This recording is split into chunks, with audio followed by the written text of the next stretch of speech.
Salut Sarah, Bonjour, je suis ravi de t'accueillir sur Aventure Humaine aujourd'hui. merci. Alors on est en direct de la Suisse. On va, on va explorer à travers ton parcours aujourd'hui euh, ce qui se cache derrière le mot intuition, je crois. Euh, on va comprendre ce que ça peut amener comme richesse dans un parcours, dans une vie, dans des projets. Euh, avant de plonger dedans, justement, est-ce que tu peux te présenter en quelques mots, s'il te plaît? Oui, merci de m'accueillir dans cette aventure. L'intuition aussi est une aventure. Il faut avoir beaucoup de courage pour la suivre. Je suis donc Sarah Diviné, je suis auteure, conférencière et formatrice en intuition et j'accompagne depuis plus de 8 ans des milliers de personnes à écouter leur petite voix intérieure, à oser se faire confiance et co-créer leur vie, c'est-à-dire vivre une vie qui leur ressemble un petit peu plus. J'ai eu le plaisir d'écrire 2 livres, bientôt 3, 5 oracles, également une petite boîte à messages d'âme chez Hachette.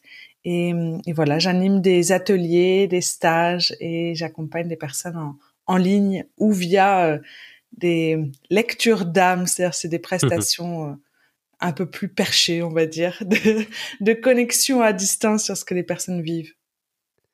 On va explorer tout ça. Tu animes aussi un podcast depuis Exactement. bientôt un an. Smiling Intuition, j'adore. Chaque semaine, grâce à toi, je publie, je partage pendant 10 minutes, voilà, soit des astuces sur comment se connecter à son intuition, soit des interviews, soit des extraits de mon livre ou des tirages d'oracles. Super. Et effectivement, multi-facettes, multi-activités. Euh, Est-ce que cette partie de toi que tu exprimes aujourd'hui est là depuis que tu es enfant? Alors, j'ai toujours eu, on va dire, des dons de clairvoyance, de clairaudience. Quand j'étais enfant, je disais plus comme quoi j'étais un peu éponge émotive, c'est-à-dire que je pouvais ressentir les émotions d'autrui, même avant de les voir. Et pour moi, c'était plus un fardeau, quelque chose de lourd. Je le voyais pas forcément comme un don. Je me voyais comme une personne un peu trop sensible. Et puis, peu à peu, j'ai compris qu'en fait, mes perceptions étaient justes et que tout ce que je ressentais était juste. Et puis, après, la vie m'a montré le chemin de comment être plus en paix à l'intérieur, comment faire le vide, comment créer silence pour après me connecter à une autre personne, entendre le message de son âme, entendre voilà cette intuition à l'intérieur de moi. Et quand j'ai réussi à faire ça, je me dis génial, je vais le partager avec d'autres personnes. Et donc j'ai lancé mon blog à l'époque qui s'appelait Divine Lumière, où j'écrivais des articles sur comment être plus en paix, comment écouter la voix de cette sagesse intérieure, et je faisais des lectures d'âme, on va dire, à distance.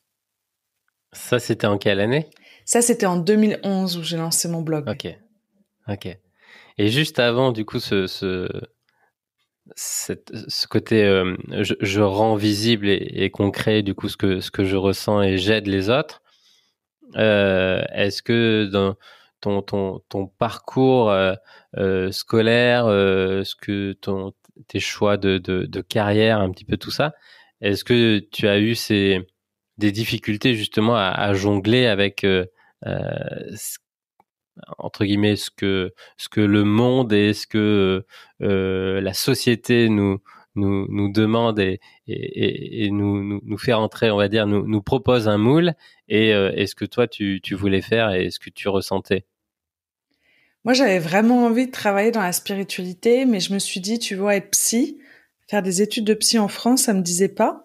Après, je suis tombée beaucoup dans la psychothérapie quand j'avais 15 ans avec les constellations familiales.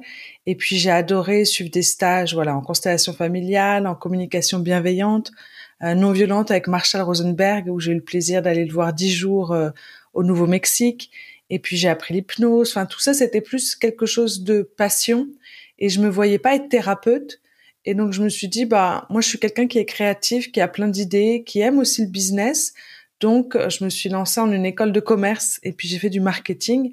Et donc en parallèle, pendant 8 ans, j'ai été consultante marketing et également en CDI chez Skyrock, la radio, et j'ai adoré ça. Par contre, à un moment, je me suis juste dit, tiens, je suis en perte de sens, c'est-à-dire que ce que je fais n'a pas autant de sens que ce que j'aimerais réaliser. Et donc c'est pour ça qu'à un moment, je me suis dit, ok, comment je peux gagner ma vie et me lancer dans la spiritualité? Au début, j'ai voulu le faire pour d'autres. Je me suis dit, voilà, moi, c'est l'entrepreneuriat pour moi, la liberté. Je savais que j'avais de la liberté, donc être en CDI salarié, c'était ok pour moi. Mais en fait, à l'époque, c'était entre 2011 et 2014, il n'y avait pas vraiment de société comme aujourd'hui ou de autant de coachs, Et à un moment, j'ai discuté avec une personne d'une association qui s'appelle Humanity's Team, qui accueillait beaucoup de stars internationales en spiritualité. Il y avait Olivier Ruiz, il y avait également, ils avaient interviewé Doreen Virtue, il y avait... Bref, je lui ai demandé, mais est-ce que tu connaîtrais quelqu'un pour qui moi je peux travailler? Et il m'a dit, écoute Sarah, si t'as pas de talent, si t'as pas de don, et si tu peux pas te lancer toute seule dans ce marché-là, aujourd'hui c'est impossible. Et sur le coup, j'étais vachement vexée parce que je me Bah suis oui. dit, voilà, moi j'aimerais bien travailler dans ce milieu-là. Et puis au bout de quelques jours, je me dis, bon, c'est vrai que le fait de me connecter à une personne et puis d'entendre le message de son âme, tu vois, ça peut être un don. Donc pourquoi pas l'utiliser et pourquoi pas me lancer seule dans cette aventure. Et est-ce que ce don, ce talent, cette possibilité-là que tu as un peu plus facilement que les autres, peut-être, elle te vient de ta famille? Non, je pense pas. Tu J'ai sais pas pas? Ok. l'impression. Moi, je suis pas. Pour moi, on a tous une énergie qui est divine à l'intérieur de nous et ça provient pas comme par le sang en fait. Donc pour moi, une personne peut être médium, peut avoir un don, que ses parents l'aient ou pas, peu importe en fait. C'est plus ancré à l'intérieur de soi. C'est comment on voit la vie, comment on est connecté à soi, qu'est-ce qu'on croit après la mort. Toutes ces notions intérieures, je pense elles sont indépendantes de notre famille. Par contre, c'est sûr que quand on arrive dans une famille qui est plus ouverte, c'est plus simple de se dire, OK, comment je maîtrise en fait ce don-là ou ce fardeau-là où j'ai l'impression que je suis trop sensible. Et donc, c'est plus, est-ce que cette fleur intérieure, elle va grandir grâce à la famille ou peut-être que ça sera pas dans mon enfance, mais plus tard, quand je serai adulte, je pourrais l'ouvrir parce que je suis responsable de qui je suis et je peux être indépendant de mes parents, quoi. Et toi, tu penses que, enfin, tu sais aujourd'hui que ta famille a été ouverte et t'a permis de soutenir, on va dire ça? Alors mon père s'est ouvert, lui, quand il avait 40 ans, à la spiritualité parce que c'était vraiment un cartésien qui a fait Polytechnique, qui est plus le côté ingénieur. Donc c'est plus moi qui ai poussé et puis lui qui s'est aussi ouvert à plein de psychothérapie. Et ma mère est très cartésienne. Donc on partage pas, on va dire cette passion que j'ai de la spiritualité, mais il y a plein d'autres plans où on s'entend bien, elle me soutient et voilà, moi j'adore mes parents, j'ai beaucoup de chance de les avoir dans ma vie et puis d'être dans une famille qui est harmonieuse. Tu vois, je me rends compte que même s'ils sont divorcés depuis que j'ai mes 13-14 ans, ils ont une intelligence émotionnelle qui fait qu'ils me soutiennent dans ce que je fais. Et même si ma mère comprend pas exactement ce que je fais, tu vois, elle est fière de moi. C'est le plus important. Ah oui. Ok. Et donc, comment ça se matérialise peut-être dans ton quotidien? Par exemple, ce jour où tu ouvres ce blog, est-ce que ce sont cette petite voix, elle est, c'est au bout de 3, 4, 10 fois qu'elle vient te chercher que tu passes à l'action, ou est-ce que c'est le matin, tu te lèves, tu l'entends, et c'est plus fort que toi et tu es capable de modifier tout ton emploi du temps pour faire cette première action? Comment ça se passe? Est-ce que ça veut ta question, c'est est-ce que tu demandes, est-ce que tu as toujours l'inspiration ou est-ce que ça se cultive ou c'est plus... Oui, oui. Est-ce que c'est assez spontané, cette petite voix que l'on entend un petit peu tous, mais que l'on peut peut-être mettre régulièrement un couvercle dessus. Toi, tu peux l'avoir enlevé depuis longtemps le couvercle, on va dire. Est-ce que c'est spontané ou est-ce que c'est un peu plus construit quand même? Tu notes et tu laisses venir cette petite voix régulièrement, mais tu, tu, tu la contrôles, tu la, tu la chouchoutes un peu plus que tu lui, que tu lui, que tu la mets en action. Alors pour moi, il y a un côté très long terme, c'est-à-dire comment je Ouais, cultive cette paix à l'intérieur de moi et comment je peux ralentir mon rythme, créer ce silence, tu vois. Et ça se cultive tous les jours. Et après, pour moi, la voix intérieure, elle est toujours présente. Après, elle se transmet à travers les 5 perceptions. Donc, on dit voix intérieure parce que certaines l'entendent, mais après, on peut la sentir. Par exemple, j'avais accompagné un entrepreneur qui hésitait, tu vois, à acheter des boutiques d'opticiens au Portugal. Et en fait, à chaque fois qu'il voyait les investisseurs, il le sentait pas. Il avait vraiment le ventre qui était noué. Et sa femme, c'était pareil. Elle lui disait, elle lui dit, je le sens pas cette affaire, etc. Mais tout sur le papier était nickel. Donc il s'est dit, bah ok, je me lance, c'est un de mes rêves, j'y vais quoi. Et en fait, les papiers étaient falsifiés, ce qui fait que la situation était assez catastrophique. Donc pendant 1 an, il a essayé de rétablir ses boutiques, et puis il a vu qu'il n'était pas arrivé, ce qui fait que ça a créé un gros cataclysme à l'intérieur de lui parce que bah il a perdu plus de 100 000 euros. La relation avec sa femme était plus challengeante. Mais c'est surtout, il s'est dit, OK, maintenant, je vais écouter, en fait, cette sensation intérieure de dire est-ce que je le sens ou est-ce que je le sens pas. Donc ça, c'est vraiment au niveau de la perception qu'on appelle kinesthésique, les sensations. Mais on peut aussi avoir des images qui nous arrivent. Par exemple, on se dit, tiens, j'aimerais lancer ce projet-là ou j'ai cette idée-là qui peut m'aider. Et là, en fait, on voit l'image d'un ami, l'image d'un expert. On se dit, ah, OK, je vais peut-être lui demander s'il a une solution. Ça, c'est aussi de l'intuition. Donc, on a cette petite voix, on a la sensation, on a les images, et il y en a 2 autres qui sont moins utilisées, c'est le goût et les odeurs, qui sont plus utilisées dans la communication animale. Et donc, l'intuition, elle nous parle à travers ces 5 canaux en permanence. Par contre, si on a un esprit qui est brouillé, si on pense à plein de choses, si on a plein de doutes, si on a plein de questions, si on sent qu'on va vite, comme là je parle, bam, ça va dans tous les sens, et ben en fait, c'est très difficile d'être à l'écoute de cette intuition. Et donc, c'est pour ça que la première étape, c'est se centrer. J'en parle dans mon livre et j'en parle très souvent. Et moi, je le vis au quotidien. C'est comment, à chaque fois, je peux revenir à l'intérieur de moi et être en paix. Et, et ça demande beaucoup de pratique et de persévérance.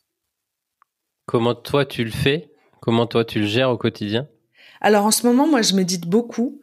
Ça fait au moins 3 semaines où c'est comme si je sens que la vie me challenge un peu plus, que j'ai un peu plus de déceptions, même si c'est pas incroyable, mais c'est quand même des déceptions. Et c'est comme si j'ai des doutes et des questionnements sur l'avenir. Et donc, hop, je médite, donc je calme mon esprit, je me concentre sur la respiration. Après, je fais un peu de visualisation. Et déjà, ça me permet d'être centrée et d'être moins happée par des soit des personnes autour de moi qui sont stressées, soit moi, mes doutes et mes questions sur l'avenir, ou même des nouvelles qui arrivent au cours de la journée. Et, et ça me permet aussi de me dire à chaque fois, OK, qu'est-ce qui est essentiel maintenant? Donc c'est comme si ça fait le tri aussi dans mes prises de décision et que j'ai plus de clarté sur, OK, c'est ça qui est important. Et dans la journée, c'est important aussi que dès que je commence à avoir trop de pensées, trop d'idées, trop de to-do list, tu sais, de tâches dans la to-do list, c'est là où je me dis, OK, pause, et hop, comment je reviens en paix. Donc, soit je respire, soit je vais marcher, soit je vais ralentir mes mouvements, soit je vais faire quelque chose d'autre qui me plaît, tu vois, pour faire cette pause-là. Et donc, à chaque fois, c'est quand même une sorte d'attention sur où est-ce que mon esprit s'en va. Et est-ce qu'il commence à psychoter un peu sur l'avenir, à se poser des questions, à douter? Et au lieu de vouloir répondre à toutes ces questions-là, c'est dire, OK, chut, OK, poum, on se calme, on respire, je me reconnecte à moi. Et en fait, ça me donne beaucoup plus de confiance en l'univers, beaucoup plus de confiance en la vie et plus de sourire, en fait. Parce qu'après, l'important, c'est comment, moi, je peux savourer et comment on peut tous savourer la vie et avoir du plaisir à vivre sur Terre. Sinon, en fait, notre esprit pensant, dès qu'il stresse, il va penser à l'avenir, au passé, et là, on est dans notre tête et on savoure pas, quoi. Et du coup, dans ta journée, est-ce que tu commences vraiment toujours par ce temps d'attention, ce temps d'écoute, et ou régulièrement dans la journée, tu prends des pauses, je sais pas, pour respirer, pour calmer, pour visualiser. Comment ça se matérialise? C'est vraiment les Les deux. deux? Ouais. Les Donc deux, le ok. matin, j'essaie de faire 1 heure, 3/4 d'heure, 1 heure. Et après, j'essaie de voir dans la journée, dès que je commence à être tendue, à stresser, hop, je reviens à l'intérieur de moi. Quand on dit stresser, pour moi, c'est des manifestations qui sont très simples, dans le sens où j'ai plein de choses à faire, je sais pas par quoi commencer. Donc la pause, je commence à avoir des doutes ou des questionnements sur l'avenir, pause. Je commence à être irritée par un événement extérieur ou je commence intérieurement, par exemple, à critiquer mon compagnon, tu vois, sur des petites pétouilles. Et je me dis, OK, là, c'est la troisième critique que tu lui fais intérieurement, c'est que là, toi, t'es tendu. Donc, comment tu reviens plus en paix? Mais ça peut être, je fais tomber quelque chose, je perds quelque chose, je sens que je tourne en rond. Tu vois, c'est des mini manifestations. C'est-à-dire que ça va pas encore dans le corps, mais je sens que mon niveau de paix est pas profond, en fait. Et, Hmm. hum, et donc, c'est une attention quand même assez régulière pour être vraiment dans cet état de paix intérieure et de légèreté, d'avoir le sourire, tu vois, même si on a des problèmes, voilà, on peut aimer notre vie et être en paix maintenant, quoi. Génial. Et du coup, qu'est-ce qui se passe quand tu commences à lancer ce blog, à écrire, à partager justement euh, tous tes outils et tous tes ressentis? Qu'est-ce qui se passe et qu'est-ce qui s'enchaîne jusqu'à maintenant? Alors, ce qui était drôle, c'est que bon, c'est quand même pas mal de techniques. Donc, c'était un blog WordPress, fallait que je fasse l'hébergement. Tu vois, c'était encore un petit peu obscur pour Ah moi. oui. Donc, j'avais acheté une formation en ligne pour pouvoir lancer ce blog-là. Puis, mon père m'a aidé, il a lancé aussi ses blogs. Et après, j'étais comme une dingue parce que j'ai créé beaucoup d'articles, mais je regardais mes stats tous les jours, tu vois. Et puis, je voyais que ça bougeait pas. J'étais là, j'étais frustrée. Et peu à peu, voilà, ça a commencé à prendre forme. Ce qui a bien marché, c'est vraiment quand je proposais que les personnes reçoivent un message d'âme. Et donc chaque mois, je faisais un article et je me connectais à la personne à travers son pseudo. Et puis j'entendais un message et puis je lui transmettais. Et au bout d'un moment, je devais en avoir 200 par mois et je me suis dit non mais là c'est plus possible. Et et je me suis dit tiens, est-ce que je peux gagner de l'argent, en fait, avec mon blog et avec mes lectures d'âme? Et j'ai commencé à faire mes premiers mini-lancements qui ont vraiment cartonné. Et en même temps, mes tarifs étaient très, très bas. Et, et je me suis dit, après, c'est pas ça que je veux vivre. C'est-à-dire faire des lectures d'âme. Il y a un petit côté un peu, faut que je sois encore plus centrée. Et puis si la personne va mal, tu vois, je peux choper que certaines choses. Et Hmm. c'est là où je me suis dit, OK, tant que j'ai pas trouvé ma stratégie de comment je me lance, je vais rester dans mon CDI parce que j'ai les factures à payer, parce que j'apprécie aussi. Euh, et après, la personne chez qui j'avais pris, donc Aurélien Maker, chez qui j'avais pris la formation sur bloguer, m'avait mis en contact avec une autre personne, Laurent, et il m'a appelé, et il m'a fait un petit coaching. Il m'a dit, écoute Sarah, moi j'adore ce que tu fais. Je te conseillerais de lancer une conférence en ligne que tu fais payer sur comment se connecter plus à son âme. Et puis voilà. Et je me suis dit, ok, je vais faire ça. Donc je me suis préparée pendant 3 mois. Et j'ai dû avoir 30, 40 personnes qui se sont inscrites, tu vois, à l'atelier, qui était payant, donc j'étais super contente. Et après, Laurent Chenot a lancé une autre formation en ligne sur comment lancer une formation en ligne. Et je me suis dit, bah, ok, let's go. Je vais démarrer comme ça. Et dès que j'ai eu la stratégie, je me suis dit, bah, je vais quitter mon CDI et me lancer dans cette aventure. Donc ça, c'était en mai, juin 2014 déjà. Ok. Et donc, tu as vraiment été étape par étape. C'est vrai qu'en 2014, c'était aujourd'hui, on va dire, euh, les web entrepreneurs, les infopreneurs et les formations en ligne, c'est monnaie courante. On le connaît, mais 2014, c'était quand même, on va dire, dans la deuxième vague. Euh, et donc, tu as pu voilà, construire étape par étape. Le, le, le déclic, comment tu as fait, comment tu as partagé tout ça, je sais pas, avec tes collègues, avec tes amis, le côté je démissionne et je me lance, ça s'est bien passé? Bah, déjà, mes amis me trouvaient déjà perché, tu vois. Donc, ça, c'était OK. Je pense le fait de lancer le blog a été un peu difficile parce que c'était quand même en mon nom. Après, quand je me suis lancée en 2014, c'était pas forcément vis-à-vis de mes abonnés, c'était plus vis-à-vis des autres entrepreneurs, tu vois. Qu'est-ce que je disais? Moi, je me disais, mais je suis qui, en fait? Donc après, ça a été la mode de dire t'es coach de vie. Je me dis bon, c'est un truc un peu fourre-tout, je vais me mettre dedans. Parce qu'au début, je disais je suis médium, je suis clairvoyante. Et tu vois, c'était un truc un peu pas encore d'actualité, qui pouvait faire peur et on comprenait pas ce que c'était. Donc, euh, donc je pense que le challenge à ce moment-là, ça a été plus de changer en fait de méthodologie. C'est-à-dire que travailler en marketing, je pouvais me faire des longues journées, tu vois, je pouvais faire du 9h 20h, c'était OK. Par contre, être entrepreneur et puis en même temps dans ce côté un peu médium, fallait que mon inspiration elle soit haute. Donc dès que j'ai du stress, j'ai plus d'inspiration. Et donc là, ça a été un peu pendant 4 mois le challenge de me dire mais comment j'occupe mes journées. Et le fait de pas travailler une après-midi, je culpabilisais. Le fait de pas y arriver, d'avoir mes clients qui attendaient les contenus de la formation parce que moi, bah, j'étais tendue et j'arrive pas à rester calme. Et donc ça a duré vraiment 4 mois de me dire en fait, ce qui est le plus efficace, c'est que dès que je commence à être tendue, bah j'arrête. Je vais faire une pause, je vais me promener, je vais même à l'époque aller au cinéma, je vais aller visiter un musée, et j'accepte de culpabiliser un peu. Et en même temps, après, bah c'est beaucoup plus efficient parce que comme je canalise plus vite et que c'est plus clair sur ce que je veux faire, bah en fait c'est beaucoup plus fluide. Mais donc, ça m'a mis quand même 4 mois assez intenses. Alors, je vois que des entrepreneurs, ils sont encore là après des années, donc je me dis bon, ça va, j'ai 4 mois, c'est pas si long.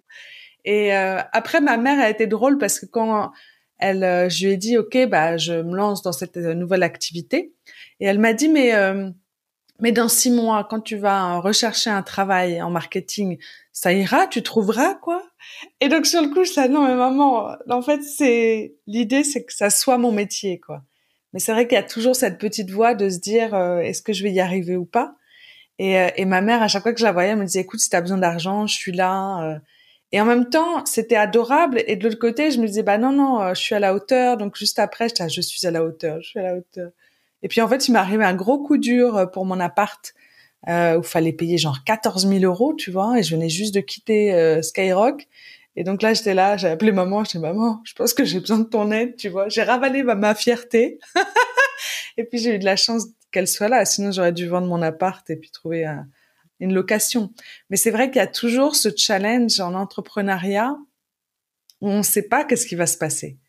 Tu vois, on ne sait pas comment va être les mois prochains. On a toujours des stratégies pour essayer d'activer, tu vois, certaines formations, certains abonnements. Mais il y a toujours ce côté, est-ce que ça va marcher? Est-ce que ce nouveau projet va fonctionner? Est-ce que ce lancement va fonctionner? Est-ce que les clients sont contents de ce que je fais? Ça, on peut le savoir, tu vois. Mais après, est-ce que ma rentabilité, est-ce que c'est le bon choix? Et donc c'est toujours une aventure, même aujourd'hui. Après, j'accepte plus ce côté nouveauté, aventure, et puis accepter aussi que ça marche pas. Tu vois, j'ai l'impression que je suis plus en paix avec ça, alors qu'au début, j'arrêtais pas d'y penser en permanence, quoi. C'est là où on voit quand même cette casquette d'entrepreneur. C'est sûr que avec cette intuition qui est là, c'est presque schizophrène un petit peu, d'être capable de se calmer, de percevoir cette intuition, ces messages, ces inputs, et en même temps d'être dans le concret et dans cette réalité qui va à 100 à l'heure, avec des messages dans tous les sens, avec des opportunités dans tous les sens, Ouais. avec des to-do list à rallonge, avec des nouveautés en permanence, nouvelles fonctionnalités, nouvelles méthodes, nouvelles technologies. C'est c'est très dur de, de, de se faire confiance, de ramener ce calme régulièrement et en fait de plus se tourner vers l'intérieur que vers l'extérieur. C'est le côté facile, l'extérieur. Euh, Et puis il y a presque. vraiment ce côté, comme tu dis, de faire confiance en ses perceptions. Moi, je l'ai fait dans pas mal de domaines de ma vie et j'ai mis du temps à faire confiance en mes perceptions dans le travail. Parce que je me suis dit, OK, il y a cet expert qui va me dire, fais comme si. Je me dis, bah, c'est un expert, je vais faire comme il propose, tu vois. Et en même temps, des fois, il y a un petit truc qui dit, c'est bizarre, il y a un petit truc où à l'intérieur de moi, je le sens pas. Mais moi, j'ai mis vraiment quelques années à avoir cette foi et à dire je suis mon intuition, même si l'extérieur me montre une nouvelle voie. Et c'est là où ça demande beaucoup de courage de suivre son intuition, parce que des fois, on va aller à contre-courant des conseils des proches, des conseils des marketeurs, des conseils, Ouais. tu vois, du marché, et dire non, non, moi je sens que ça vibre dans ce sens-là, j'y vais, et c'est flippant et en même temps, c'est là où ça nous apporte de la joie et c'est vibrant. Donc, il y a cette intuition-là et après, moi, c'est toujours de dire comment je mets ma réflexion au service de mon intuition. Que les deux sont des alliés, tu vois, et que c'est pas l'un contre l'autre. C'est comme business et intuition. C'est pas l'un contre l'autre. C'est pas, le business c'est pas un gros mot. L'intuition n'est pas un truc perché. Et les deux, en fait, peuvent coexister ensemble, quoi. Justement, j'ai deux questions là. Comment toi, tu fais en sorte euh, que tes réflexions, stratégies, expertise et expérience déjà autour du marketing, peut-être autour de tout ce que tu as construit en tant qu'entrepreneur, viennent propulser cette intuition, viennent la nourrir et la renforcer. Première question. Bah, par exemple, là, j'ai lancé un nouvel accompagnement qui s'appelle Happy Day. Et pour moi, c'était vraiment une intuition de se dire, j'adore recevoir un petit message le matin. Tu vois, donc soit moi je me connecte à mon âme, je reçois un message. De temps en temps, je demande aussi un message. Mon père, tu vois, peut canaliser un message pour moi, ou je vais ouvrir un livre, un oracle. Tu vois, juste de me dire, tiens, le matin, je me réveille et puis je me rappelle que je suis pas qu'un corps ou un esprit, mais quelque chose qui est plus important. Et je me dis, mais tiens, c'est vrai que ça existe pas. Je pourrais le créer. Et donc, le fait de me dire, tiens, je peux me connecter à un groupe de personnes et puis canaliser un message pour eux chaque matin pour qu'ils se connectent à leur âme. Tu vois, ce mois-ci, c'est sur l'univers, mais après, ça va être sur les guides. Et le fait après de le vivre intérieurement, de dire, OK, je peux faire appel à mon âme, je suis jamais toute seule, comme si j'avais une sorte d'équipe un peu lumineuse, tu vois, derrière moi qui peut m'accompagner.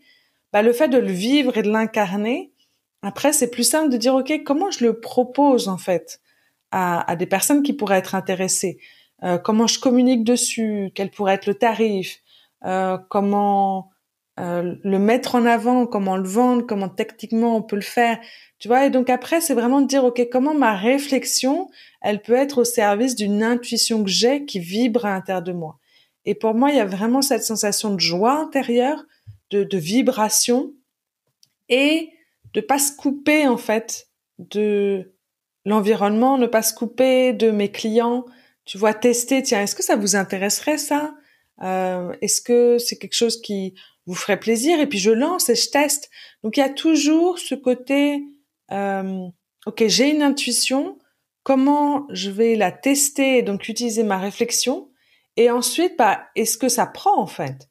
Tu vois? Et puis si ça prend, dire ok, génial, ben on se lance et puis je vois est-ce que moi j'ai du plaisir et puis je l'ajuste, je l'affine et c'est ça, cette aventure, c'est de faire confiance en ses perceptions, mais d'utiliser aussi sa tête et sa réflexion et l'expertise qu'on peut avoir, ou même des personnes qu'on approche, pour le mettre en fait en lumière et le rendre réel. Est-ce que tu peux nous partager justement un projet, une offre que tu as lancée contre toute attente, vraiment contre presque le marché, on va dire, mais vraiment, c'était ton intuition, tu as mis ta réflexion derrière et tu t'es dit, ouais, en fait, c'est ça la prochaine étape sur mon chemin et ça a marché. Alors, je pense qu'il y a eu les ateliers en présentiel où à un moment j'étais à La Réunion, je venais d'arriver pour quelques semaines et puis j'avais rencontré une personne que j'avais rencontrée professionnellement en ligne, tu vois. Et donc on déjeune ensemble et il me dit ah je devrais te montrer là où je fais moi mes soins et mes ateliers puis ça serait trop chouette que t'en fasses un. Et puis je dis oui oui ben on verra, tu vois. Enfin et tous ces rendez-vous en fait de l'après-midi se sont annulés. Oui, Tu m'entends?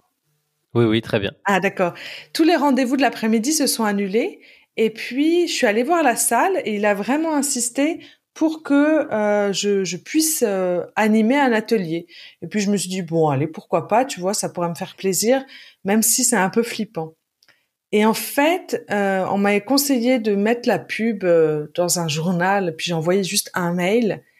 Et le soir de l'atelier, je vois les personnes arriver, puis je vois, tu vois, on est à 10 personnes, 20 personnes, 30 personnes. Et à chaque fois, je me dis, mais vous êtes là pour moi? Enfin, tu vois, c'est vraiment l'intuition, Sarah Diviné. Et en fait, on est arrivé à 70 personnes. Et là, je me suis dit, waouh, ok. Donc, en fait, c'est comme si, à certains moments, l'univers, il tape un peu à la porte et dit, bah, ouvre cette partie à l'intérieur de toi. Tu vois? Et donc, il y a vraiment cette notion, à certains moments, de se laisser guider parce que la vie nous propose de vivre et puis surtout de sentir, même si ça fait peur, est-ce que j'ai de la joie en fait à le réaliser? Est-ce qu'il y a un plaisir en fait qui arrive? Hmm. C'est vraiment ça qui te guide et qui devrait tous nous guider. Euh, Justement, comment tu en es arrivé à écrire et à créer des oracles? Ça, c'est des choses qui sont, je crois, qui intéressent beaucoup de personnes, mais peu arrivent à concrétiser soit l'écriture d'un livre, soit, par exemple, monter sur scène. Comment toi, tu en es arrivé à créer, à rédiger et à concevoir voilà cette matière très concrète et très joyeuse. Alors pour moi, j'ai eu toujours le rêve de me dire, tiens, un jour, j'aimerais bien écrire un livre. Mais mon père a écrit plusieurs livres et tu vois, trouver des maisons d'édition, je savais que c'était un peu challengeant. Donc moi, je me suis dit, bon, si j'écris un livre sur l'intuition, faut vraiment que ça soit fait en 2, 3 mois et que j'ai déjà une maison d'édition. Mais je l'ai un peu lancé comme ça en l'air, tu vois, en me disant, on verra ça plus tard. Et quelques mois après, il y a une amie, Peggy, qui m'a dit, ah bah tiens, je suis en contact avec Hachette, est-ce que toi, ça te dirait pas d'écrire un livre? Et donc je dis bah génial carrément. Et donc j'ai écrit le sommaire, tu vois, de l'intuition parce que j'animais déjà beaucoup de formations en ligne et puis des ateliers, donc j'avais déjà la méthode. Et puis Hachette a dit oui. Et et pour moi ça a été un vrai waouh, tu vois, de me dire tiens je peux écrire un livre et et qui soit en fait après en boutique quoi. Donc même quelques années après, j'ai fait des dédicaces à la Fnac à la Réunion et il y a une sorte de plaisir de dire mais c'est moi, tu vois, sur l'affiche. Il y a écrit Sarah et la Fnac à côté. Et pour les oracles, j'ai eu vraiment j'ai eu plusieurs canalisations dans les nuits, mais quelques années avant d'écrire mon livre. Et en fait, c'est comme si ça me parvenait et donc j'avais un oracle sur l'âme et puis j'avais un autre oracle qui commençait sur les animaux, enfin c'était pas très clair. Et quand j'ai écrit le premier livre, après je suis allée chez Hachette et puis là ils allaient lancer leur gamme d'oracles.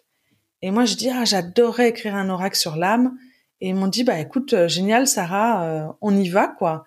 Et après je dis bah est-ce que vous voulez connaître d'autres personnes avec qui moi je peux vous mettre en relation? Est-ce qu'il y a d'autres thèmes? Moi j'adore mettre les gens en relation. Et ils m'ont dit bah aussi on a la nature. Et je dis bah la nature moi c'est ok tu vois je peux faire. Et donc, en fait, c'est démarré comme ça. Et depuis, j'en ai 5 oracles et il y en a 2 autres qui arrivent. Et moi, j'adore les oracles parce qu'il y a quelque chose autour du jeu, de tirer une carte, la personne, elle se centre, elle a un message de sa carte, tu vois, donc elle joue avec ça. Et il y a eu vraiment aussi cette notion, quand j'ai créé l'oracle, d'imaginer des mondes autour de moi. Par exemple, l'oracle de la nature, je me suis dit, OK, tiens, il y a 5 familles. Dans chaque famille, il y a un gardien, il y a une pierre, il y a un arbre, il y a une constellation, tu vois. Et après, je le visualisais autour de moi et je disais, par exemple, en haut, tiens, il y a qui apparaît? Et je dis, ah bah, il y a le Sagittaire qui apparaît, la constellation, il y a... Et après, j'essayais de mettre un peu d'ordre pour voir est-ce que tout ça, c'est cohérent ou pas. Et en fait, c'était très cohérent. Et après, je me connectais, alors ça, c'était la première fois que je faisais ça. Je me connectais à une constellation et c'est comme si je laisse infuser pendant à peu près 1 minute. Et après, je demande à la constellation, OK, est-ce que tu as un message, en fait, pour mon oracle? Bon, c'est un peu perché, là. On peut le faire avec un animal, ça fait un peu moins bizarre. Donc, je me connecte à l'esprit de l'animal, de l'aigle, et je dis, OK, aigle, enfin, les animaux, est-ce que vous avez un message à transmettre dans cet oracle? Et après, en fait, j'entends chaque mot, et après, je le structure. Je dis, OK, bah, il y a un message, une action et un mantra à se répéter. Et donc, pour moi, les oracles, c'est quelque chose qui est très simple, fluide et vraiment très, très fun. Pour, euh, pour les créer, est-ce que tu fais vraiment, je sais pas, une retraite de créativité, tu t'isoles et tu brainstorm, tu appelles, il faut que tu sois au calme, il faut que tu sois vraiment toute seule, ou en fait tu le fais, tu pourrais le faire dans ton bureau de tous les Oui, jours? oui, je le fais dans mon bureau. Ça va. Non, non, je le fais dans mon bureau tous les jours. Le calme intérieur, il est quand même, comme ça se cultive, j'ai pas besoin d'être Ok. seule. Par contre, c'est vrai que pour écrire le livre, c'était un peu plus, je l'ai fait pendant 2 mois et demi et là, j'avais vraiment besoin d'être au calme, de pas boire d'alcool. J'ai fait beaucoup de retraites dans un monastère près de Lyon que j'adore, tu vois, et donc là, c'était plus important, c'était plus dense en fait. Les oracles, c'est un peu plus facile, c'est un peu plus léger. Ok. Après, là où j'ai mis plus de temps, c'était l'oracle des arbres, parce que je voulais vraiment connaître un peu plus les arbres. Et donc, il y a quelques phrases sur l'arbre en lui-même, et après, il y a le message de l'arbre en fait pour celui qui le lit. Et donc là, ça a pris plus de temps que les autres, que le côté spontané. Et puis c'était drôle, il y a un moment, un arbre, c'est Mathusalem qui a plus de 4500 ans, qui se trouve dans une forêt de Bristol, tu vois, aux États-Unis. Et donc je me connecte à lui et je me dis, tiens, j'aimerais bien recevoir un message de ta part. Et rien, tu vois, silence, donc j'attends un peu. Et puis après, j'entends, reviens dans 2 semaines. Et, tu vois, et j'étais là, je me dis, mais c'est quoi ce délire? Et donc je suis revenue quelques semaines après. Et en fait, il a un rythme qui est tellement lent que lui, il nous aide à être un peu hors du temps. Tu vois, à ralentir son rythme, à être vraiment dans le silence, pour en fait vivre plus longtemps. Et c'était drôle de se dire, ah ok, en fait pour lui, un instant, c'était 2 semaines, tu vois. Donc ça, j'aime bien. Et après, j'ai remarqué quand je fais un message d'âme à celui à qui je me connecte, bah, le message que je reçois, il est beaucoup plus intense. Donc je fais un message d'âme à un arbre, un message d'âme à même aux esprits, tu vois, des animaux. Et en fait, c'est comme si après, il y a cette connexion qui est plus profonde. Et c'est comme si d'abord je donne quelque chose avant de demander de recevoir. C'est Hmm. très perché ce que je raconte. Ah mais moi j'adore, hein. J'adore. Et en plus, ceux qui nous écoutent actuellement ne le verront pas, mais tu as 3 rayons du soleil Oui. qui t'entourent la tête, et ça fait comme si tu étais, tu avais des cercles lumineux. C'est très très poétique. Euh, c'est génial. On va dire aujourd'hui, du coup sur Happy Turtle, euh, combien de personnes vous accompagnez, et justement combien vous êtes dans l'équipe? Écoute, là, on est à peu près, il y a 120 000 personnes qui sont abonnées, que ce soit à ma newsletter, sur mes réseaux sociaux. Euh, et on est 3, 4 dans l'équipe. Il y a mon associé et il y a quelques personnes qui sont prestataires, en fait, pour notre équipe. Après, ça a été une année un peu plus challengeante parce que il y a beaucoup de personnes qui en avaient marre des formations en ligne. Tu vois, après le Covid, euh, pendant le Covid, il y a eu plein de personnes qui voulaient donner plus de sens à leur vie, donc qui ont été plus présents via des formations en ligne à se dire, OK, comment je me reconnecte à moi? Qu'est-ce que j'aime dans la vie? Tu vois, de faire un peu ces mini crises existentielles, de dire, ah, en fait, un jour, je vais mourir. Donc, la vie peut être savoureuse et je peux en prendre soin. Donc, à présent, comment je donne plus de sens? Et il y a eu aussi un boom où il y a beaucoup de personnes qui se sont lancées en spiritualité sur Internet ou en présentiel.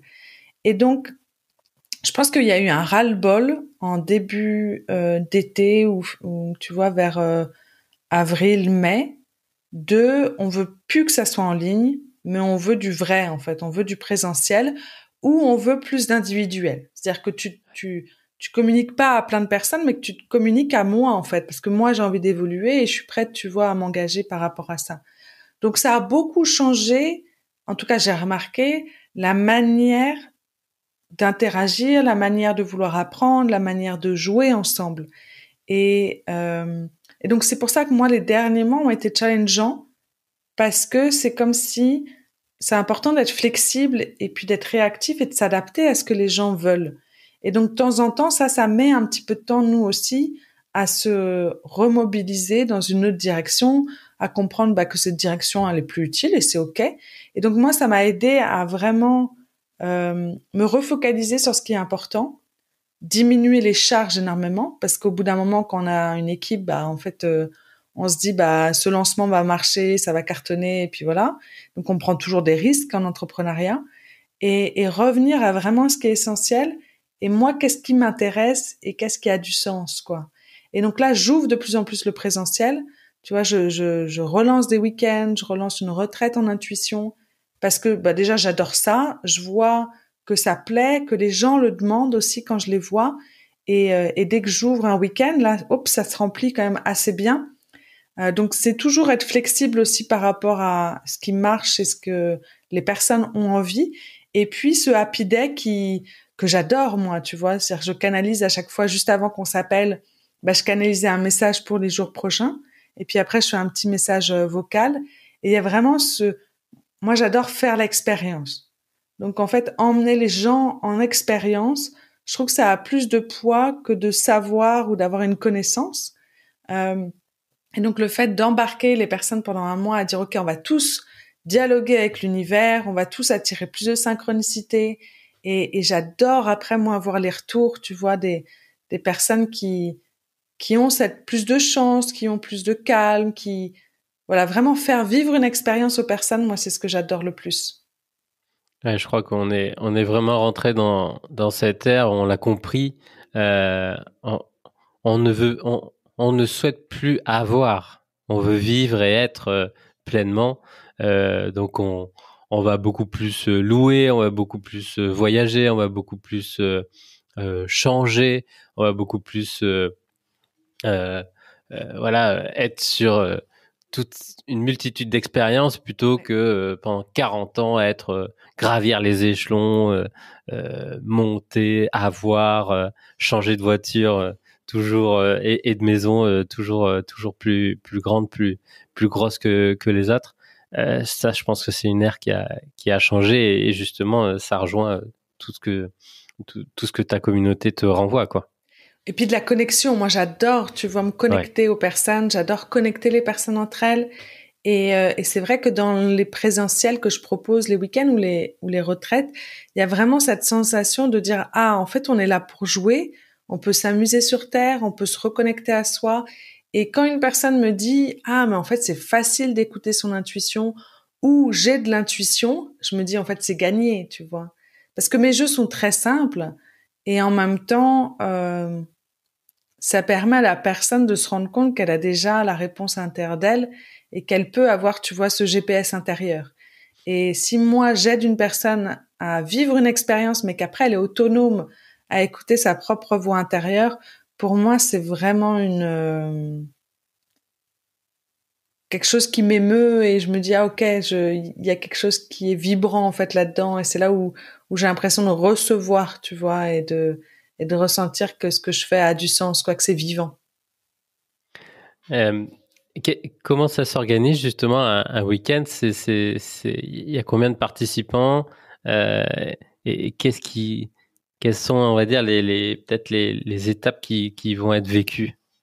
Alors, pour moi, les participants, ça dépend du lieu, du stage. À un moment, j'ai été quand même nomade 3 ans et après, j'ai eu un pied-à-terre à Lyon pendant 3 ans. Donc, j'ai eu la chance d'animer beaucoup de présentiels, je pense une centaine, que ce soit, tu vois, France, Belgique, Suisse, Canada, mais aussi les dom-toms. Donc, j'ai eu de la chance de faire en Nouvelle-Calédonie, à Tahiti, à La Réunion souvent, même à l'île Maurice, en Thaïlande. Enfin, et donc, pour moi, ça dépend de là où je suis. Genre à Montréal, j'avais fait un stage, on était 6, tu vois, pendant 3 jours. Mais après, là, les week-ends que je propose, en général, on est entre 10 et 20 à peu près. Moi, l'idée pendant le week-end, c'est déjà d'amener une bienveillance dans le groupe. On est tellement jugé, on se critique tellement rapidement que quand c'est comme ça, on laisse pas l'intuition et cette vibration de joie être. Donc plus on a confiance qu'on est dans un cadre bienveillant et que c'est ok de faire des erreurs et que on s'en fout un petit peu, bah ça calme un peu l'esprit et il est moins dans cette envie, il faut que j'ai raison. Et donc quand on est dans ce côté, il faut que j'ai raison, l'intuition, les perceptions, elles ça mène pas, tu vois. Et après, c'est vraiment aider les personnes à calmer leur esprit, à être dans le jeu. Donc moi, c'est que des jeux ou des méditations guidées que je propose. Et ensuite, il y a cette notion de d'ouvrir ses perceptions, d'ouvrir son troisième œil, d'être beaucoup plus à l'écoute de ces mini sensations, de cette mini voix en fait qui nous guide. Et il y a comme une ouverture qui se fait. Et à la fin, c'est comment le rentrer un peu plus dans la matière. C'est-à-dire, ok, comment maintenant je le cultive, tu vois? Comment, quels sont les rêves, quels sont les projets que j'ai envie de réaliser plus tard. Donc c'est allier ce côté subtil et en même temps le mettre au service de ma vie et qu'il y ait du changement en fait derrière ce week-end-là. Donc là, j'ai un week-end par exemple sur les perceptions, j'ai un autre week-end sur l'intuition, un autre week-end sur calmer son esprit. Et la retraite après intuition, là, elle enchaîne en fait euh, toutes ces parties. Et il y a vraiment une sorte de... Les personnes, c'est comme si à la fin, elles se reconnectent à qui elles sont et elles ont du plaisir à se dire, ah, en fait, c'est bon d'être avec moi-même et c'est bon de vivre sur Terre, tu vois. Donc, et ce que j'adore, c'est que dans ces retraites ou ces week-ends, chacun est différent, mais vraiment, chacun a une originalité incroyable et en même temps, on s'accueille comme on est dans cette différence-là. Et je trouve que tu vois, de créer ce mini monde intérieur dans mes stages, dans mes retraites, je me dis waouh, c'est magique en fait parce que on s'accepte tous comme on a cette bienveillance, cette joie, cette légèreté, tu vois, il y a pas ce côté pathos et en même temps, on a tous une vibration qui nous guide en fait. Est-ce que justement tu as des anecdotes sur des transformations ou des changements, des actions incroyables qui ont été vécues ou qui ont été amenées par ces immersions? Est-ce que tu en as une ou deux à nous partager? Bah après, c'est plus les témoignages, tu vois, des retours. Oui. C'est plus le côté où là récemment, j'étais avec Cathy aussi qui est rentrée dans un autre cercle pour hypersensibles et cercle origine, et elle me disait en fait la retraite de l'année dernière, c'est comme si ça avait changé, tu vois, sa vision du monde et le fait qu'elle se sente plus du tout seule à être en fait dans cette manière de voir le monde et qu'elle avait plus besoin en fait de s'adapter aux règles, tu vois, qu'il y avait à l'extérieur, mais qu'elle pouvait être qui elle est dans cette propre joie intérieure et qu'elle pouvait avoir du plaisir, tu vois, à être sur Terre. Après, elle me disait le challenge, c'est comment se rappeler ça un peu plus chaque jour, tu vois. Euh, mais il y a vraiment cette notion de, en fait, je peux aimer qui je suis et je peux avoir du plaisir et je peux toujours être guidée. C'est-à-dire que je suis jamais seule, en fait. On est dans une société où on va vite attendre le retour des autres pour dire ah en fait je peux être aimée comme je suis. Moi j'étais beaucoup là-dedans dans la reconnaissance que si je suivais certaines règles, tu vois, Mm. mais toutes bêtes, pas mettre les coudes sur la table, ranger, euh, faire bien ses devoirs. Tu vois, c'est comme si je me dis, ah, en fait, je vais avoir de la reconnaissance de ma mère, de ma grand-mère. Et, et après, moi, j'ai vraiment cette notion de l'intuition, en fait, elle est hors des règles. Donc, comment je transgresse ces règles-là? Mais est-ce qu'il y a des règles que je vais garder? Est-ce que, tu vois? Et donc, à chaque fois, je me dis, OK, est-ce que cette règle, elle a du sens? Et puis, si elle n'a pas de sens, c'est pas grave, tu vois? Donc, ça crée beaucoup de raccourcis, beaucoup de chances dans la vie, parce que c'est comme si je joue, en fait, avec cette co-création et que je joue avec d'autres éléments qui font que ça apparaît, tu vois. Et mon compagnon, il dit, oui, mais toi, tu triches, tu te connectes, tu vois. Et c'est vrai qu'il y a cette partie à l'intérieur de moi où c'est comment je peux être en paix avec le fait qu'à certains moments, je triche parce que je suis pas un chemin, tu vois, qui est abaissé. Et en même temps, j'apprends aux personnes à tricher. Enfin, j'apprends aux personnes à créer des À raccourcis jouer. vers leurs rêves. Voilà. C'est À un attirer jeu. plus de synchronicité, à jouer plus dans leur vie. Et en fait, ça amène beaucoup plus de légèreté, de joie et puis de magie, quoi. Parce que, en fait, c'est possible, tu vois, d'avoir une vie qui nous ressemble et c'est possible d'aimer notre vie et, et de rester en paix aussi, même s'il y a des éléments dans notre vie qu'on n'aime pas. C'est pas, je propose pas un monde, j'allais dire un monde d'arc-en-ciel, si, parce que l'arc-en-ciel, faut aussi un petit peu de pluie, donc il y a les deux dans ce monde-là. Oui, très belle image. Il faut un peu de pluie pour un arc-en-ciel, c'est vrai. Euh, tu nous as dit que tu étais en train de préparer l'écriture de deux nouveaux livres. Est-ce que Oui, tu peux nous faire un petit teasing sur les sujets que tu vas traiter? ouais. Alors j'ai un nouveau livre qui sort en janvier.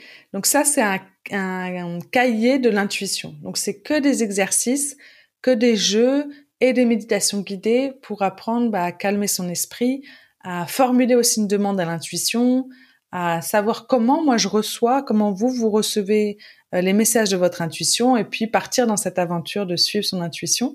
Et ensuite, je vais avoir deux oracles qui arrivent. Donc un oracle sur l'hypersensibilité en fin d'année prochaine et un oracle l'année d'après sur l'amour. Et j'ai aussi une petite boîte à messages. Alors j'ai rêvé de ça, où je Ah, me ça suis dit c'est ça serait génial. génial d'avoir en fait une petite boîte aux lettres où tu ouvres ta boîte aux lettres et tu as un message de ton âme, tu vois, qui arrive. Et j'en avais parlé à un moment quand j'étais au Portugal dans le cercle d'excellence de Martin Latulippe. Et donc il y avait plein d'entrepreneurs qui disaient ah mais c'est une super idée Sarah, c'est une super idée. Et donc je l'ai proposé à Hachette et qui a dit oui et qui a fait vraiment un travail magnifique. Et donc là depuis quelques mois il y a la petite boîte à messages d'âme où on tire un petit message d'âme et là j'ai des pistes pour qu'il y ait d'autres éditeurs étrangers tu vois qui s'ouvrent donc on va voir c'est encore en cours et là ça a été réédité et je vais en faire une l'année prochaine sur l'enfant intérieur comment se reconnecter Wow. à cette joie d'être en vie. Donc tout ce que tu crées, c'est vraiment édité par Hachette. Donc tu n'as pas de gestion, on va dire, avec les imprimeurs, les fournisseurs, Non, alors c'est pas cette Ça, c'est aventure-là. génial. Ouais. Alors le fait d'avoir Hachette, moi ce que j'adore dans cette relation avec eux, le Lotus et l'éléphant, la collection, c'est que il y a vraiment une co-création. Moi j'ai de la chance de proposer des idées et jusqu'ici à chaque fois ils me disent oui ou ils disent attends un peu puis après j'ai la réponse, tu vois. Donc là j'ai proposé deux autres livres donc on va voir ce qu'ils disent si c'est oui ou non. Mais il y a vraiment cette collaboration-là. Et ils me font confiance. J'ai peu de retours sur ce que je fais. Si j'en ai, j'essaie de m'adapter au mieux, tu vois. Donc c'est un vrai plaisir en fait de travailler avec eux et leur puissance, c'est leur communication et leur distribution qui est incroyable. C'est-à-dire qu'après, j'ai la chance d'être distribuée en France, en Belgique, en Suisse et au Canada et dans les dom-toms. Donc pour moi, c'est deux stratégies différentes hein, d'auto-publier son livre. Il y a plein de d'avantages aussi à ça. Mais le fait d'avoir cette ouverture-là et d'être publié par cette maison d'édition qui a une autorité qui est incroyable, pour moi, voilà, c'est une vraie chance aujourd'hui que je continue d'explorer. Ouais. Bah, c'est sûr que souvent déjà c'est important d'avoir une première maison d'édition, mais après quand il y a un suivi, c'est super. c'est ce que tu disais au début, c'est la longue traîne, c'est du long terme, quoi. Exactement. Par exemple, le premier livre que j'ai lancé en 2019, tu vois, il y a 11 000 exemplaires vendus. Mhm. Et pour un livre en spiritualité ou sur l'intuition, tu vois, c'est déjà waouh. Parce qu'à partir de 5 000, c'est déjà extra. Donc, il y a vraiment ce pouvoir de distribution que j'adore et de notoriété aussi, tu vois. Il y a un petit truc en France de dire, tiens, si tu as écrit un livre, en fait, tu es un expert dans ce que tu racontes. Donc, j'ai vraiment l'impression, tu sais, d'être comme Lilou dans le cinquième élément avec le Oui. multipass, quoi. Genre, j'ai écrit un livre, multipass, hop, radio, hop, télé sur C8, hop, tu vois. Et donc, il y a vraiment ce côté... ouais, ce côté notoriété de dire je m'y connais dans ce domaine-là parce que j'ai écrit un livre et puis c'est la réalité, mais il y a d'autres personnes qui n'ont pas écrit de livre et qui sont complètement experts, tu vois. Mais Mhm. voilà, en France, il y a ce côté-là. Et puis c'est vraiment au deuxième livre sur les carnets des dessins intuitifs que je me suis dit ah mais si j'ai écrit 2 livres, c'est que je suis une vraie auteure, tu vois. Le premier livre, on sait pas, mais là je me dis ok, je suis vraiment une auteure.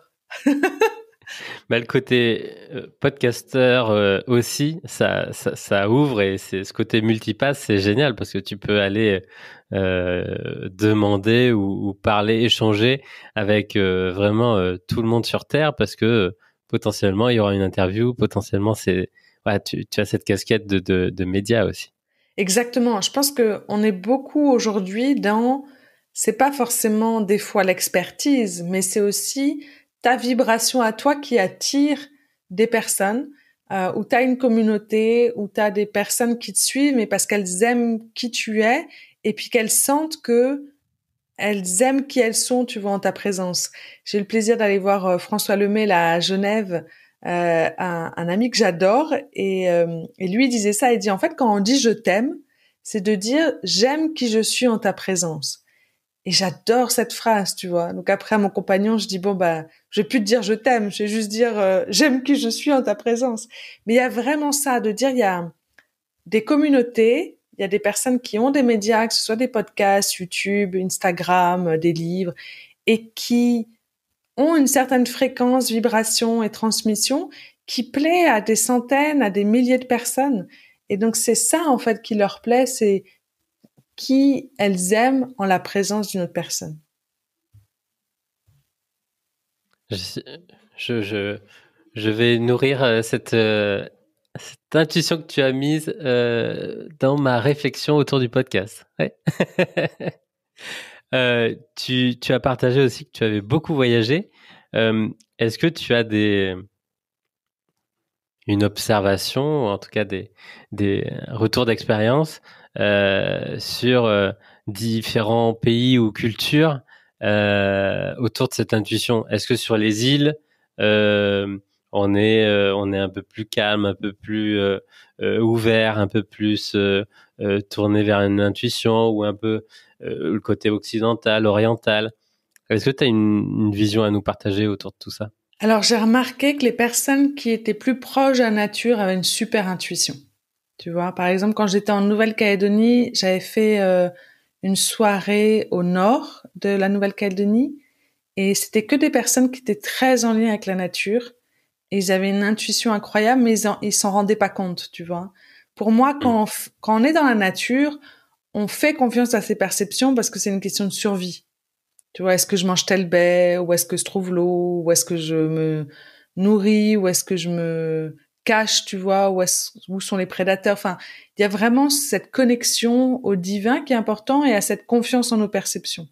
Et donc, les personnes qui sont proches de la nature ont plus d'intuition. J'ai pas vu la différence si c'est asiatique, plus canadien, plus européen. C'est vraiment le lien avec la nature qui est le plus fort. Même en Afrique, tu vois, j'avais fait un peu au Sénégal. Et en fait, c'était dans une grande ville. Et donc, il y avait pas, les gens n'étaient pas connectés à leur corps, et ni à leur corps, ni à la nature, tu vois. Donc, je pense que c'est plus ça. Plus on calme son esprit, plus on est à l'écoute de son corps et qu'on est proche de la nature, plus notre intuition est waouh, quoi. À un moment, j'étais en Nouvelle-Calédonie et un oncle éloigné, Henri, lui, il était médecin dans une tribu à Pueblo, une tribu kanak. Et donc, il a invité pas mal de monde en soirée. Et il y a une femme qui arrive, Irma, avec un bouquet de fleurs. Et puis moi, je la regarde, je dis, oh là là, mais c'est magnifique, tu chantes à tes fleurs. Et puis elle me regarde un peu bizarrement, elle me dit, ah bon, mais comment tu le sais, quoi, tu vois? Et puis on rigole. Et on a eu un super moment, et elle m'a dit, bah tiens, je t'invite dans notre tribu. Donc on a fait la pas la procession, mais il y a un petit rituel, tu vois. Donc voilà, j'offre quelque chose, il y a un petit rituel pour entrer dans une tribu. Et elle m'a montré son jardin avec des pierres volcaniques. Et c'était fou parce que ça vibrait énormément. Elle savait quelle plante était bonne, quelle tisane était bonne pour telle personne. Elle me dit, il y a beaucoup de personnes qui viennent me voir, qui me racontent un peu leurs problèmes. Moi, je leur fais juste une tisane, je leur dis de s'asseoir là, tu vois. Et en fait, elle avait vraiment ce côté chamanique de se connecter à la nature, d'être connectée à son intuition, d'avoir des messages pour les autres, tu vois. Mais pour elle, c'était pas évident que ça soit ça, en fait. Pour elle, c'était tellement naturel qu'elle n'avait pas l'impression, tu vois, d'avoir une super intuition. Donc, il y a cette connexion à la nature et au naturel, au vivant, qui est parfois tellement forte qu'il n'y a pas besoin, tu vois, d'être formé par rapport à ça. Juste peut-être d'en prendre conscience et de se dire, ah, en fait, c'est ça et je peux continuer.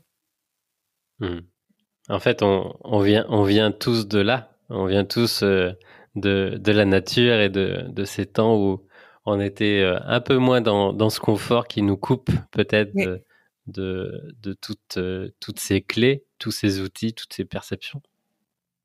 quand on voit les anciennes tribus, que ce soit les aborigènes, que ce soit les Amérindiens, ils avaient, tu vois, de la télépathie, ils arrivaient à sentir où est-ce qu'était l'eau, ils arrivaient à sentir et à se connecter à un animal pour pouvoir ensuite le tuer.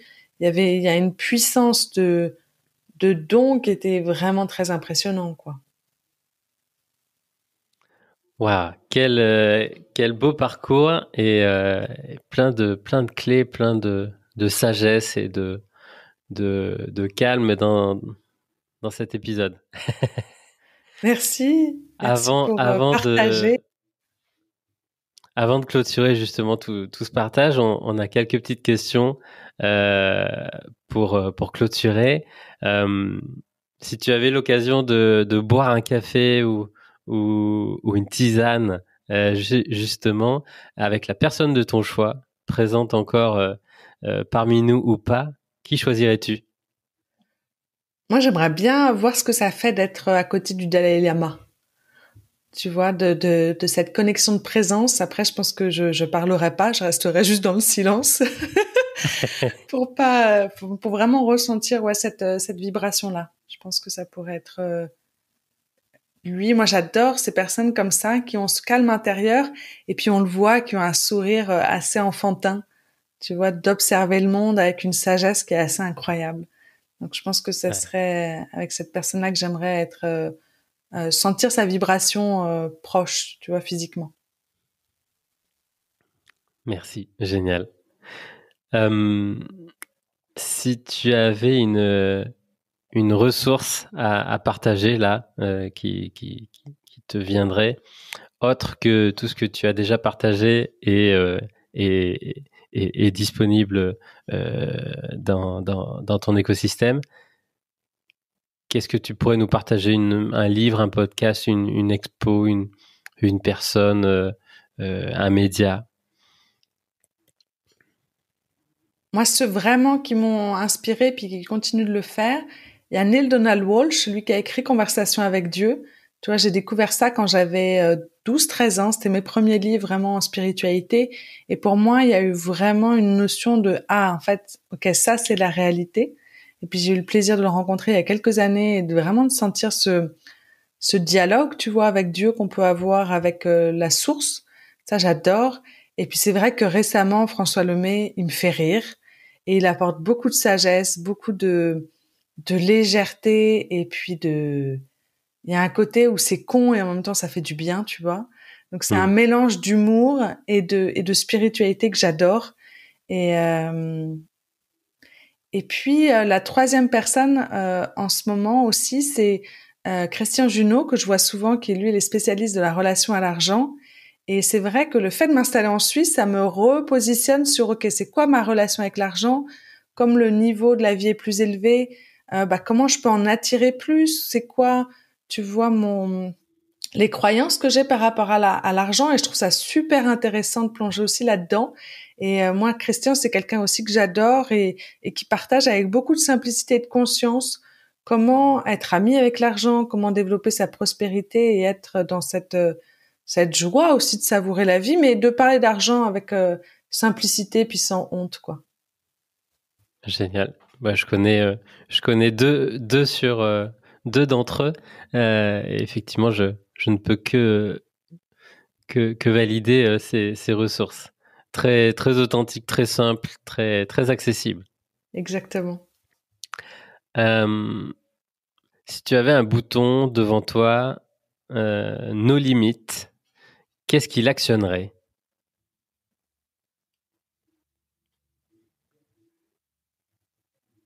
Je pense que pour avoir le no limit, faut accepter aussi, tu vois, la limite.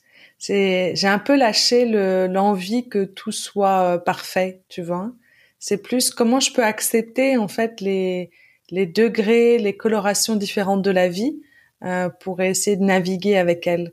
Donc, je sais que j'ai une partie qui est no limit et en même temps, j'ai une partie qui est limite. Et c'est de jouer, en fait, avec les deux.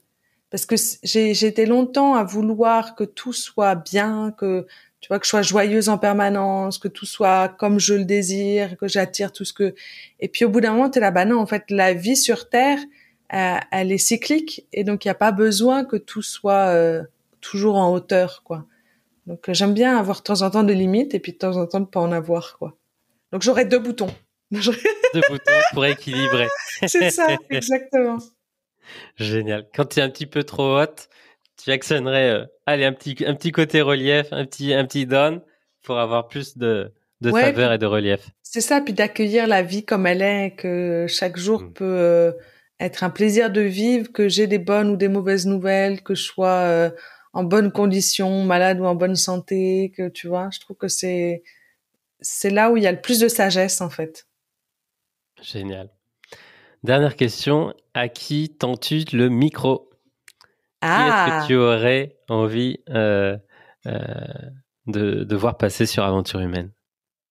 bah écoute, là, ce qui me vient comme mot, c'est Christian Junot, tu vois, que tu plonges aussi dans son parcours et dans cette richesse de relations, tu vois, avec l'argent ou l'abondance. Je trouve que c'est un sujet qui plaît énormément et puis qui est toujours au goût du jour, tu vois, parce que l'argent, comme c'est une énergie de vie, et puis C'est universel. exactement, et de s'autoriser à en avoir, tu vois, d'arrêter d'avoir des croyances négatives que si on est riche, on est hautain, égoïste, peu scrupuleux, tu vois, de vraiment changer cette vision-là de l'argent. Eh ben, avec plaisir. On va aller l'inviter et lui partager ton invitation. Un grand, grand merci, Sarah. C'était vraiment Merci. très, très intéressant et génial de parcourir toutes ces facettes.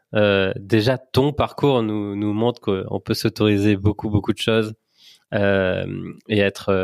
euh, être bienveillant, être aimant avec soi en toutes circonstances. C'est comme ça qu'on s'autorise beaucoup de choses et qu'on va vivre toutes ces expériences.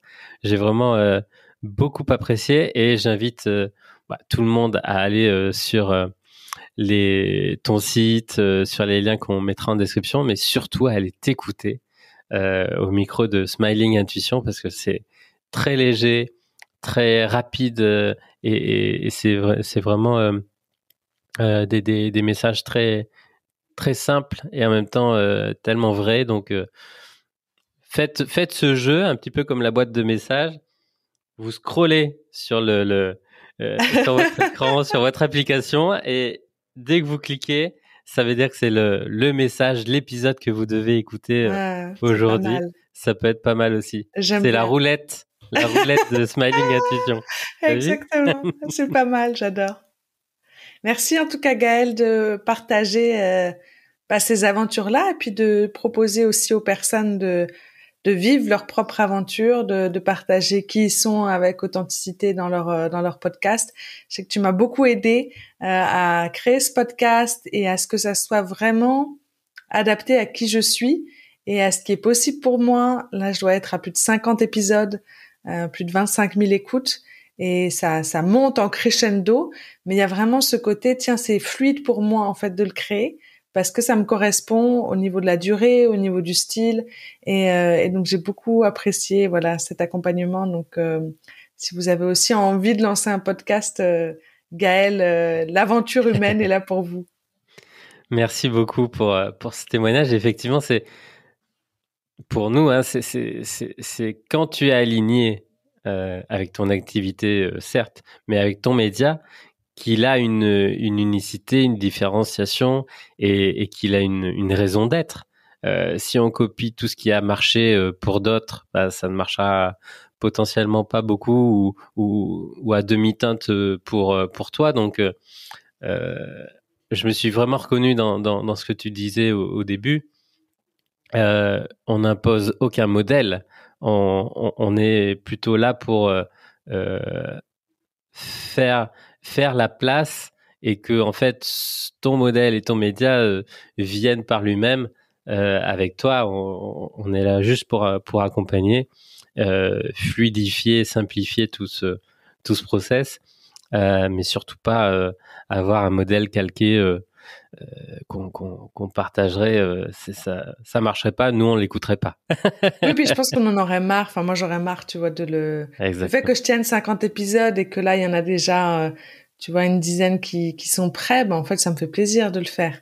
Donc, et puis je sens que, les personnes ont du plaisir à recevoir, tu vois, une petite astuce, un petit plongeon pendant 10 minutes, que c'est léger, que c'est frais et puis que ça leur fait sourire pour leur semaine.